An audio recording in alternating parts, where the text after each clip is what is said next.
सबसे ज़्यादा फ़ायदा है वो ये है कि आपको स्टमक से रिलेटेड कोई भी बीमारी अगर आपको है तो वो आपकी बिल्कुल ठीक होएगी। अगर आपको डायबिटीज़ है तो आप मेथी के ज़्यादा खाइए। हाँ। अगर आप सिर्फ टेस्ट के लिए खा रहे हैं तो आप सरसों के लिए खाइए। आपको डाइजेशन का प्रॉब्लम है, आप सरसों के सीड्स खाइए। आपको हड्डियों से प्रॉब्लम है तो आप सूरजमुखी उसके माइक्रोग्रीन खाइए। तो उगाना बहुत ज़्यादा आसान है, कोई भी बिगनर आसानी से उगा सकता है और इसमें हमारी मदद करती हैं माइक्रोग्रीन्स लेडी। माइक्रोग्रीन्स ना सिर्फ हेल्दी होते हैं बल्कि बहुत सारी बीमारियों की छुट्टी भी कर देते हैं। हम हमेशा कहते हैं कि आप अपने घर पर कुछ उगाएं या ना उगाएं, लेकिन माइक्रोग्रीन्स जरूर उगाएं। सब्जियों से 40 गुना हेल्दी इन्हें बोला जाता है। लेकिन लोगों का सवाल ये रहता है कि हम माइक्रोग्रीन्स के फायदे तो बहुत बता देते हैं, लेकिन उन्हें ये नहीं पता कि आखिर इन्हें उगाना कैसे है। तो उगाना बहुत ज़्यादा आसान है, कोई भी बिगनर आसानी से उगा सकता है और इसमें हमारी मदद करती हैं माइक्रोग्रीन्स लेडी सोनिया जी, जो हमें पूरी ट्रेनिंग देती हैं कि आखिर हम अपने घर पर कैसे उगा सकते हैं। जिसमें उनका ये कहना है कि वो 2 तरीके से माइक्रोग्रीन्स उगा सकते हैं, लेकिन उसमें से भी जो बहुत ईजी पार्ट है वो है कोकोपीट में उगाना। तो आज हम उनके पास आ गए हैं और पूरी टेक्निक जानने वाले हैं कि आखिर हम कोकोपीट में कैसे उगा सकते हैं माइक्रोग्रीन्स। इससे पहले यदि अभी तक आपने अपने YouTube चैनल यूनिक फार्मिंग को सब्सक्राइब नहीं किया है तो अभी सब्सक्राइब करें, साथ ही बेल आइकन भी दबाएं ताकि आगे आने वाली वीडियोस की नोटिफिकेशन आपको मिलती रहे। नमस्कार मैम। नमस्ते। वैसे मैं बता चुकी हूँ कि आप माइक्रोग्रीन्स एक्सपर्ट हैं। हमारे चैनल पर जितने भी दर्शक देखते हैं बहुत अच्छे से आपसे रूबरू हो चुके हैं। आज हम बेसिकली आपके पास आए हैं कि कैसे हम कोकोपीट के अंदर माइक्रोग्रीन्स को इजीली उगा सकते हैं। बिगनर्स के लिए तो कोकोपीट बेस्ट ऑप्शन है। पानी से ज़्यादा आप कोकोपीट में उगाएंगे तो बेस्ट है, क्योंकि एक तो इसमें जर्मिनेशन बहुत अच्छा हो जाता है। अच्छा। तो आपको बहुत ज़्यादा स्ट्रगल करना नहीं पड़ता, और एक बार आप एक्सपर्ट हो गए तो आप कैसे भी उसको ट्राई कर सकते हैं। हाँ। किसी और मीडियम में उगा सकते हैं।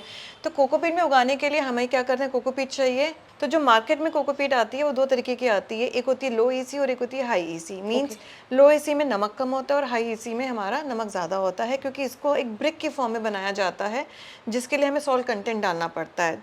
तो उसकी वजह से हमें क्या करना पड़ता है, जब हम कोकोपीट खरीदते हैं हमें उसे बहुत ज़्यादा जो ब्रिक की फॉर्म में लेते हैं उसे हमें धोना पड़ता है। कम से कम 3 से 4 बारी आप धोएंगे ताकि इसका सॉल्ट कंटेंट निकल जाए।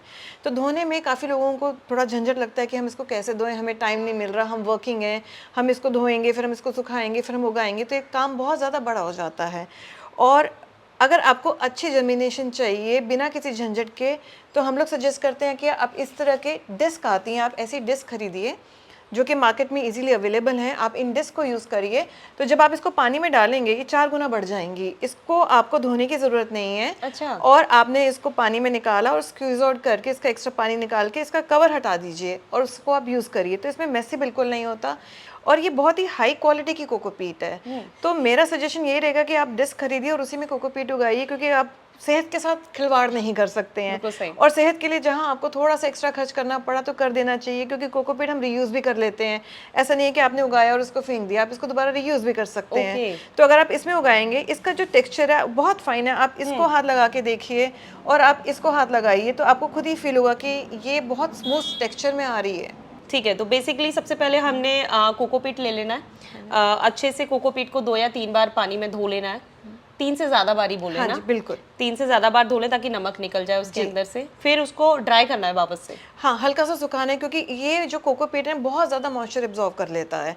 तो अगर आपने इसमें लगा दी तो दूसरे दिन ही फंगस आ जाएगा, क्योंकि इसमें पानी बहुत रह जाता है। तो इसको बिल्कुल आपने पानी निकाल के हल्का सा ड्राई करके फिर उसमें लगाइए। अच्छा, तो इसको धो चुके हो आप? नहीं, इसको भी धोया नहीं है मैंने। अच्छा, अभी आपने धोया नहीं है। धो लेंगे, पानी निकाल देंगे, फिर इसको ड्राई करेंगे। धूप में ड्राई करना है? नहीं, आप अपनी टेबल पे थोड़ा सा सुखा दीजिए पंखे के नीचे। जब ये हल्का गीला थोड़ा सूख जाए, हल्का से गीला, तब आप इसमें लगाइए।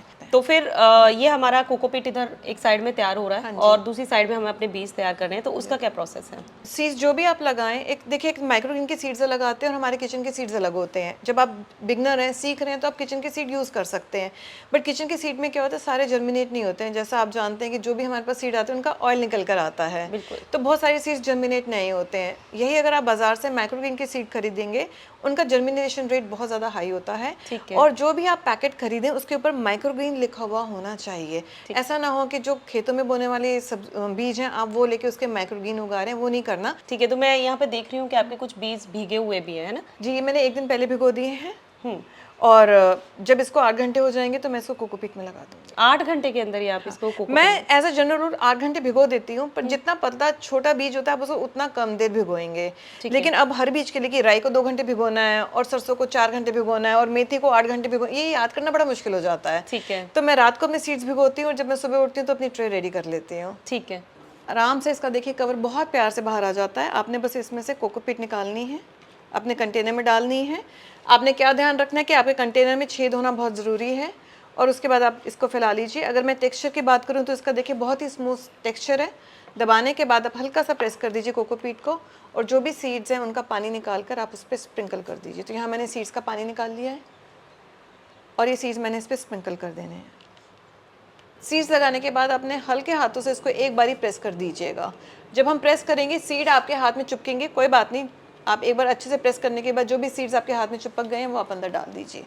अब इसके बाद का प्रोसेस क्या है? क्या हमें इसे इसी तरीके से ओपन में छोड़ना है? नहीं, आपको इसको 2 दिन तक ढक के रखना है। इसका कवर है ये, आप इसको 2 दिन के लिए ढक के रखिए और हर 12 घंटे में आपने खोलना है और आपने इसके ऊपर मिस्टिंग करनी है। मिस्टिंग का मतलब है बहुत हल्का हल्का पानी आपने छिड़कना है ताकि इसके अंदर मॉइस्चर बना रहे और हमारे सीड्स जो हैं वो स्प्राउट हो जाएं। अच्छा मैम, जैसे कि ये बिल्कुल ट्रांसपेरेंट है, तो क्या इसी तरीके से हमें ये खुला छोड़ देना या इसके ऊपर अंधेरा करने की हमें ज़रूरत है? नहीं, इसको अंधेरा करने की ज़रूरत है। पहले 2 दिन आप इसको अंधेरे ऐसी जगह रखेंगे जहाँ पर अंधेरा हो, या आप इसको किसी कॉटन के कपड़े से भी ढक सकते हैं। ओके, तो हमें 12 घंटे में खोलना है। एक बार अगर मिस्टिंग की ज़रूरत है तो वो मिस्टिंग करनी है। हाँ जी, और ये हमें 2 दिन तक करना है। ये हमें 2 दिन तक करना है। 2 दिन के बाद फिर हम क्या 2 दिन के बाद आप इसका अनकवर कर दीजिए। ठीक है। और उसके बाद पहले दिन आप चाहें तो 1 घंटा धूप दिखा सकते हैं ताकि फंगस से बचाव रहे इसका। और चौथे दिन से आपने इसको 4 से 5 घंटे धूप दिखानी है क्योंकि ये भीगे हुए सीड से तो ये जल्दी स्प्राउट हो जाएंगे। अच्छा ठीक है, आपने कहा कि धूप दिखानी है, थर्ड प्रोसेस ही आ गया। क्या हमें डायरेक्ट सनलाइट दिखानी है? नहीं, हमें इसको डायरेक्ट सनलाइट में नहीं रखना। बालकनी में रखने से देखिए नुकसान ही होगा, कबूतर जो है इसको खा जाएंगे। ठीक है। और इसके ऊपर मिट्टी भी आ जाएगी। इसे हम कच्चा खाते हैं तो इसलिए जो विंडो से छनती हुई धूप आती है आपने उसमें रखना है इसको, बाहर नहीं रखना। ठीक है, पहला दिन, तीसरा दिन, मतलब कि जो तीसरा दिन हमने इसको धूप में रखा, जो इसका पहला दिन था वो हमने 1 घंटे की धूप दी। दूसरे दिन हमने इसे 4 घंटे की धूप दी। और ये धूप हमें देने का प्रोसेस कब तक जारी रखना है? ये आपको 6 दिन तक रखना है। 7वें दिन आपके माइक्रोग्रीन्स रेडी हो जाएंगे, आप उसको हार्वेस्ट कर सकते हैं। मतलब हम कह सकते हैं कि हमारे माइक्रोग्रीन्स कुछ इस तरीके के जी बिल्कुल। सो अगर आपने इसको 7वें दिन हार्वेस्ट नहीं करा तो आप जैसा कि इस ट्रे में देख सकते हैं मैंने इसको टाइमली हार्वेस्ट नहीं करा है और ये सारे के सारे लगी होके गिर गए हैं। सो टाइमली हार्वेस्ट करना बहुत ज़रूरी है। ठीक है। अच्छा मैम, जैसा कि आपने कहा कि हमने धूप का प्रोसेस किया, ठीक है, तीसरे दिन से हमने धूप दिखाई और जो कि हमें छठे दिन तक दिखाना है। हमने शुरू में 2 दिन तक मिस्टिंग का काम भी किया था। क्या हमें बीच में बिल्कुल पानी नहीं देना है? आप वाटर बॉटलिंग करेंगे पर मिस्टिंग नहीं करेंगे। जहां आप मिस्टिंग करेंगे वहां पे फंगस आने के चांसेस बढ़ जाएंगे। ओके, तो मतलब मिस्टिंग हमें शुरू में ही करना है जब हम उसे ढके हुए थे। वाटरिंग का क्या मतलब है यहाँ पर? वाटरिंग का है कि देखिए ट्रे जो है ये कॉम्बिनेशन में आती है, इसके 2 पार्ट्स होते हैं। आपने नीचे पानी डाला और उसके ऊपर आपने ये वाली ट्रे रख दी है। आप देखेंगे कुछ ही मिनटों में ये जो कोकोपीट है पानी एब्जॉर्ब कर लेगी। उसके बाद आप इसको वापस से हटाइए, ये वाला पानी फेंक दीजिए और ट्रे को वापस लगा दीजिए। वापस लगाने के बाद ट्रे में जो भी पानी एक्स्ट्रा गया होगा वो छन के नीचे वाली ट्रे में आ जाएगा। अच्छा, जैसे हम अपने घर में उगा रहे हैं, हम किसी ट्रे में नहीं उगा रहे हैं, इसी तरीके से कोई फूड कंटेनर में उगा रहे हैं, तो इसको भी हम कुछ सेकंड के लिए किसी पानी के अंदर ऐसे डुबोएंगे और हटा लेंगे। बिल्कुल, आप एक प्लेट ले लीजिए, उसमें पानी डाल दीजिए और उसके ऊपर रख दीजिए। घर में क्योंकि छेद हम बड़े करते हैं तो इसको आपको 30 सेकेंड्स के अंदर ये पानी एब्जॉर्ब तो कर ये लेगी। पानी मतलब हम कैसे पहचानेंगे कि अब हमें पानी मतलब इसमें देने की जरूरत है? देखिए कोकोपीट जब गीली होती है ना तो उसका कलर ना हल्का सा डार्क होता है। आप देखिए इसका कलर हल्का सा डार्क है इन कंपैरिजन जो मेरी सूखी वाली कोकोपीट है। यहाँ मैं आपको सूखी वाली कोकोपीट भी दिखाती हूँ। ये देखिए, अगर आप इनका कलर देखेंगे, ये मेरी सूखी हुई है पहली लाइट ब्राउन, ये मेरी डार्क ब्राउन है क्योंकि ये गीली है। जैसे ही आप देखेंगे कि वो हल्का उसका रंग पड़ता जा रहा है, मतलब कि वो सूख रही है, आपको पानी देने की जरूरत है। तो ये बहुत अच्छी चीज़ आपने बता दी, उगाने का पूरा तरीका बता दिया। तो आप इसे खाती किस तरीके से, एक वो चीज़ और ज़रूर हमें बताएं। मैं ज़्यादातर सैलेड्स के साथ इसको यूज़ करती हूँ, पर जैसे कि बच्चे कई बार जंक फूड बहुत ज़्यादा डिमांड करते हैं तो मैं उनको पिज़्ज़ा या बर्गर में इसकी एक लेयर लगा के दे देती हूँ। और मैं इतने टाइम से उगा रही हूँ तो बच्चे भी चुपचाप खा लेते हैं। नहीं, अच्छी बात है। और मैं एक लाइन में ये भी चाहूँगी आपसे कि एक बार आप इसके फ़ायदे भी बताएं, क्योंकि आप बहुत लंबे टाइम से इसका मेरे ख्याल से सेवन कर रही हैं, तो आपको क्या क्या फ़ायदे महसूस हुए?